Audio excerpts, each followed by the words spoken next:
तर नमस्कार मित्रांनो, काल जसं आपण सांगितलेलं की पालखीला जाणार आहे म्हणजे दिंडी सोहळ्यानिमित्त काहीतरी वारकऱ्यांसाठी घेऊन जायचं. तर आपण घेऊन पण गेलो आणि त्यातनं आनंद पण घेतला. आनंद घ्यायचं कारण सांगतो तुम्हाला. जाता जाता भरपूर पालख्या इथून झऱ्यात गेल्यानंतर भरपूर पालख्या लागल्या. त्यामध्ये आम्ही थांबलो. एखाद्या पालखीमध्ये वयस्कर आजोबा जवळजवळ 70-80 वर्षाचे, त्यांची आम्ही गाठी भेटी घेतल्या, त्यांची मुलाखत घेतली.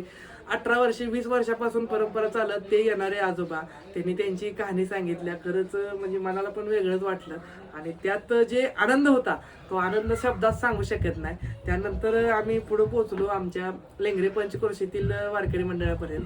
तिथे गेल्यानंतर त्यांच्याबरोबर डान्स केला, नाच केला, म्हणजे गाण्याचा माऊलींच्या त्या गाण्यामध्ये रमून गेलो. तिथून असं वाटत होतं की कंटिन्यू करावं, परंतु काय, हा बिझनेस आहे, धंदा आहे, सगळं बघत बघत करायला लागतंय. आमचे वडील वारीमध्ये आहेत, सध्या चाललेत. तर माऊलींचं दर्शन झालं, तिथून आम्ही आनंद घेतला. तिथं फराळ वगैरे वाटली. आमच्या मित्रमंडळी सोबत होते. काय मित्रमंडळी येतो म्हणले, आले पण नाहीत, पण असो, परमेश्वरानं आम्हाला तिथंपर्यंत पोहोचवलं. आणि कारण तुम्हाला सांगतो, वेळापूरमध्ये माऊलींची पालखी जे आळंदीवरून येते ती आम्हाला बघायचीच होती, जायचं होतं. पहिल्यांदाच आम्ही गेलेलो ह्या वर्षी.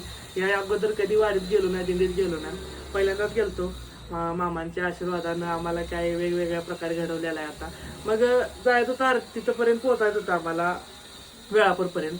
तर जवळजवळ 14 ते 15 किलोमीटरपर्यंत अंतरावरतीच वाट बंद झालेल्या, पूर्ण वाटा बंद केलेल्या. पोलिसांनी रस्तं बंद केलं, म्हणजे एंट्री बंद केलेली जायची वेळापूरला, कारण पालखीत गर्दी वगैरे होती तिथं. परंतु काय, तिथल्या स्थानिकांनी आम्हाला इकडे तिकडे रानवाट धावली. त्या रानवाटातून गाडी अक्षरशः जात होती. अशा स्थितीतून 4 व्हीलर आम्ही घेऊन गेलो.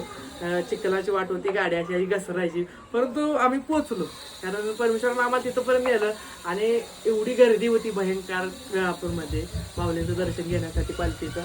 तिथून तसंच आम्ही त्या वाटेतून सुद्धा एक आम्हाला वाट समजली की मुखदर्शन घ्यायची. मुखदर्शन आम्ही घेतलं, मित्रमंडळी, आमचे बंधू वगैरे सगळे होतो. मुखदर्शन झाल्यानंतर आम्ही तिथून रिटर्न आलो. आणि सांगायचं एक हेतू की आपल्या जर मनात असेल, जिद्द असेल, तर आपण त्या गोष्टीपर्यंत पोहोचू शकतो.